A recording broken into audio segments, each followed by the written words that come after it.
The Girl Who Dreamed Beyond the Hills, Part 2. The bus ride to the city was the longest journey Ada had ever taken. She sat by the window, watching the hills and dusty roads of Umuoka disappear behind her.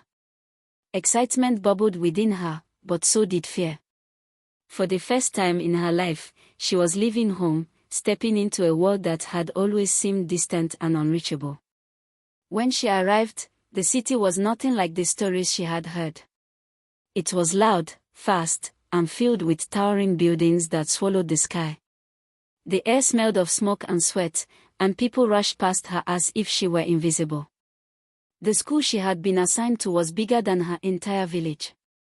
Yet, as impressive as it was also a battlefield for someone like her. From the moment Ada walked into the classroom, the whispers began. Her clothes were worn, her English was imperfect, and her innocence made her an easy target. Village girl, they called her, laughing at her hand-me-down uniform and the way she struggled with the city's strange ways. She had no friends, no one to guide her, and every day felt like a test of survival. The schoolwork was harder than she had imagined. Back home, she had studied under a flickering kerosene lamp, but here, students used computers and textbooks filled with concepts she had never encountered. Her teachers spoke quickly, their words running together like an endless river she couldn't keep up with.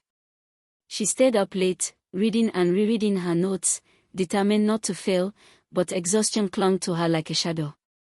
Then came the hunger. The scholarship covered her tuition, but food was a different battle. The little money her parents sent barely lasted the month, and there were days she went to bed with nothing but water in her stomach. She watched other students buy snacks and meals, their laughter ringing through the schoolyard while she clenched her fist to keep from crying. When Ada finally found a part-time cleaning job, it felt like a lifeline. After school, she scrubbed classroom floors and cleaned toilets while her classmates went home to comfortable beds. She hid her struggles from her family, sending letters home filled with hopeful words, never mentioning the nights she shivered under a thin blanket or the days she considered giving up. One evening, after a long shift, she was walking home when a group of older boys surrounded her. They laughed cruelly, mocking her accent, her clothes, her entire existence. When she tried to push past them, one grabbed her bag and tossed it into a muddy puddle. Her books, the only treasures she owned, were ruined.